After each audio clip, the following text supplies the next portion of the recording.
In this video, I'm going to show you how to make a version of multicolored powders like magical powders, brusho, or color burst that will give you stunning backgrounds for your card projects. This is a product that you might even have around on hand if you have kids or teens. Now you can mix them, match them, and create sparkly, shimmery backgrounds super easy. If you're new here, welcome. I'm Kathya and I love sharing this hobby of mine, so stick around and consider subscribing for more crafty videos to help inspire your creativity. Now, one of the items you're going to need for these powders are containers. I picked up these 10 milliliter eyedropper bottles on Amazon and they are perfect for these powders. Now, I put the tape dispenser in the videos so that you could kind of get a reference of an idea of just how small they are. And I like them because there's one small hole in the very tip of the nozzle that helps control the amount of powder that comes out of the bottle when you shake it or when you tap the bottom of it. So as you know, this is a sort of a messy process, but a fun one, right? Here are some of the colors that I've already made so far. I put the mystery product in these bottles first, and I'll tell you what it is, so just hang around. And then I also put some mica powders in there for some shimmer and sparkle. So the first thing you're going to want to make sure that you have on hand, if you don't have it, is to get some mica powder. Now there are many different brands that you can buy of mica powder, but I just purchased this one a couple of years ago, and you can see by the contents of this box. I have so much powder left over, and it really comes in handy for different types of art projects that you use, so I highly recommend buying it. And if you don't want to get this particular brand, I'll list a couple of others that I think are good value for the money as well too. And I always pay attention to the reviews to make sure that people are giving good reviews before I recommend something to you. You're also going to want to use a really good quality watercolor paper because we're going to be adding a lot of water to this project. So the mystery product is tie-dye. It's exactly right. It is a dye powder that you find in tie-dye kits, like when you're doing tie-dye t-shirts and fabrics, that sort of thing. But this product is a powder and it's super pigmented, right? So it goes a very long way. And these come in a large bottles because the intent is for you to fill them with water so that you can make tie-dye t-shirts. Now, while these bottles are really nice, they're too large because I don't want to be taking that powder and tipping it upside down and having that powder spray all over. I'd want to put them in a smaller container so that it's easier to manage so it doesn't go flying all over the place. So I'm going to take this larger bottle and I'm going to take the small 10 milliliter bottle and I'm basically going to just wiggle the bottle back and forth and squeeze the majority of that powder, actually all of that powder, into the smaller container. Now you'll be able to see it once you wiggle it back and forth, and I've twisted it all around because I want to get that powder into the very tip of the nozzle of the larger bottle so that it goes into the smaller bottle. And if you wiggle it back and forth, you'll see that pretty much all of it comes out, so it's pretty handy. Now, since the dye powder is straight color, I wanted to add shimmer. So that's why I suggested that you get some mica powder because mica has all of those pearlescent and sparkly type qualities to it. So I picked out a pink color that I thought would match really nicely with the pink dye powder that I'm using. So all I'm doing is taking the lid off of that and look at that beautiful shimmery color. And I'm going to just pour a little bit of that powder the mica powder into the bottle that I have the dye powder in. Now what I'm using here on screen that has that blue tip is a silicone modeling clay tool. And what I like about it is the tip is silicone, so nothing sticks to it, not even glue. So I can leave a product on there without having to worry that it's going to stick on there. So it kind of is something that's nice to use in place of a brush so you don't ruin the tips of your paintbrushes. Now at first I was actually going to try to tip that silicone tool into the bottle, but it was a little bit too big, so I decided to just create a funnel using some of this vellum paper. So I created a funnel, and it's a scrap piece of vellum that I had left over, and I didn't want to toss it because it comes in handy for things just like this. I created a very small funnel so that it would fit into the tip of that very small jar, and it worked perfectly. I just tapped it back and forth, and that powder went right in. So then I grabbed the nozzle tip that goes right on top and it fits on there just like a little puzzle piece, and it's not hard at all. So if you have issues with dexterity, this is not one of those that you have to struggle and fight with because I have that issue. And then I just put my finger on the tip of the nozzle, shook that powder back and forth because remember we have both the dye powder and we have the mica powder in there, and you want to mix it really well. And then I just put the lid on it, and now I have my first color made. Now, a lot of these powders that I'm making here, they work just like Brusho or any of the types of powders, the color burst that you see, but I don't know what all of the formal ingredients are of those particular products. All I know is that when I tested this one, it looked just and works just the same as my Brusho powders that I have. Now the reason I'm showing you this Shimmer Powder by Tsukaneko is because you can use a water-based product like simple, just plain old water, or you can use this sparkle shimmer water. And I thought, why not just add to the intensity, right? So that's what I'm using here. And I'm gonna just try one of these colors here, and I'm gonna tap it upside down so you can see right now when I'm spraying this down and tapping the bottom of the bottle, it's just enough to get that powder onto the product, and then when you spray it, look at how this works. It's the same, right? And I will tell you, I got a little bit of flack because I came up with my own DIY version because that's the type of person I am. I like to find ways to spend money on things that I really enjoy, like dyes, which are very expensive. So if I can find ways to make crafty things like this type of stuff for a little bit less expensive ways or means, then I'm going to do it for myself. So just so you know, I was poo-pooed on posting something on a social media site because I came up with this DIY version, and it didn't like, one of the moderators was not happy with me. So I get that, and I'm not poo-pooing other products because I already have Brushos and I love them.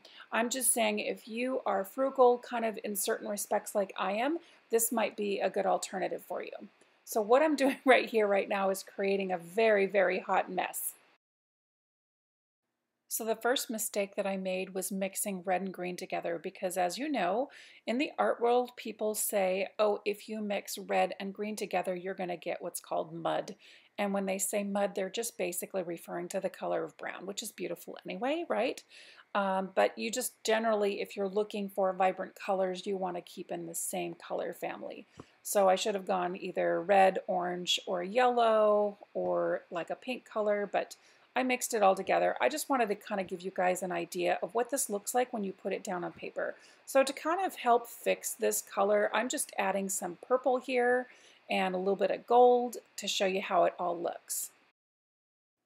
So what I should also tell you is that I'm working on a glass mat, and working on a glass mat is perfect because cleanup is super simple. You can certainly use just a wet baby wipe if you want, toss that in the trash, or what I usually keep on hand in a spray bottle is a bottle of rubbing alcohol, and then I just use a paper towel and it cleans up really nicely. Now this dye gets everywhere, so just be careful. And here's a green one that I did that's still wet, and you can't see the shimmer on it, but it's absolutely beautiful. So here I'm going to demonstrate this again using some of that shimmer powder by Tsukaneko. And I'm actually just going to spray the whole panel down, and I think I trimmed it to 4 inches by 5¼ so it'll be perfect for an A2 size card panel. So I'm going to spray it down really, really well, and I'm going to be putting a huge mix of a bunch of different red tone colors, and then I deepen it with a little bit of purple, and it just, when it dries back, it's absolutely beautiful. So here are the 2 colors that I made that I'm going to use. And if you ever want to just sprinkle a little bit more of the mica powder in here, you can certainly do that on top. You'll get a really pretty vibrant shimmer. And you might be asking, well, how is that going to stick to the paper? I didn't really worry about that so much because I am using that Tsukaneko shimmer spray, and that has a binding agent already in it.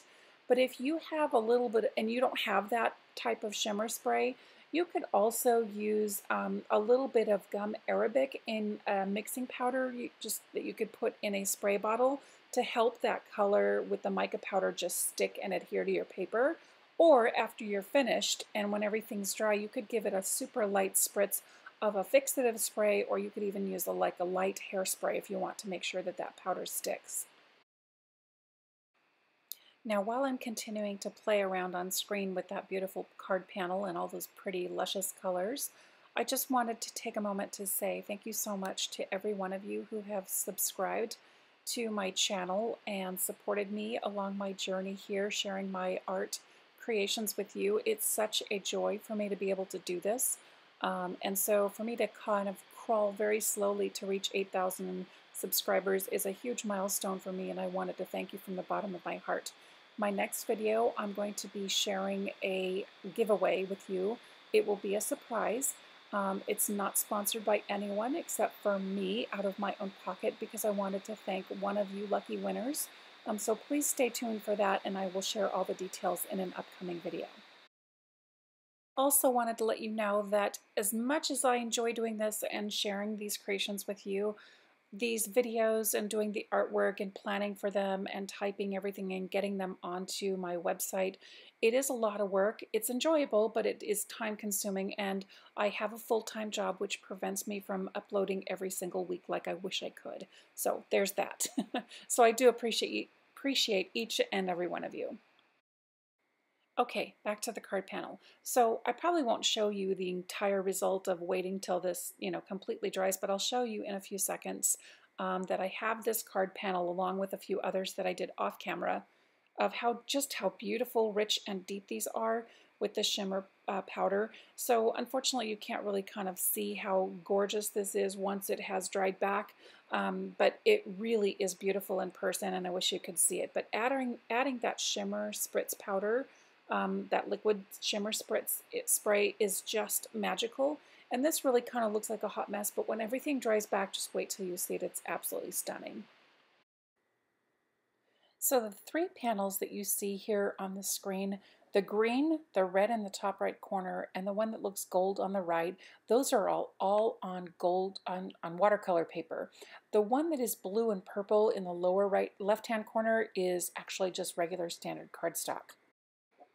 So you can do this on a variety of papers, just knowing that when you use this product, you're going to have to use a lot of water. Okay, so here is one of the finished cards. This one I used that beautiful paper flower mold, and that is from a decor mold called Botanist Floral, and it's absolutely stunning. And I just basically used a little bit of gold wax that I had in my stash, and I used that middle one right here in the middle that you see, and it is called like deep gold or something like that. Yeah, deep gold. And I rubbed that on the high points of this paper flower. And you might think, wow, that's going to be a really heavy card. It's actually not. This paper clay is like light as air, which is one of the reasons I love it. And it's super pretty. The second one here, I used a die cut butterfly from the Infinity die from Hero Arts, and then I put an Altenew Hello die on the top of that, finished with a few gold and bronzy type not sequins, but embellishments on the front of the card, and I really love that. So that's the die that I used, and I really thought that was pretty, and I used a piece of watercolor cardstock underneath that gold piece just to kind of give it a little bit more body and texture, and I just love how that turned out. Okay, so before you head out, don't forget to subscribe, because I plan on uploading a video where I give you guys details on how to enter the giveaway that I'm having on the next video. So thank you so much. I really appreciate you, and ciao for now. Oh, and one thing, if you liked it, give me a thumbs up. Now don't go just yet. On screen I have a couple of videos you might like, so be sure to check those out. And thanks for clicking that like button. That really helps my channel. If we are not already connected on Instagram and Facebook, I'd love to see you there too. Thanks for joining me today, and I will see you in the next video. Ciao for now.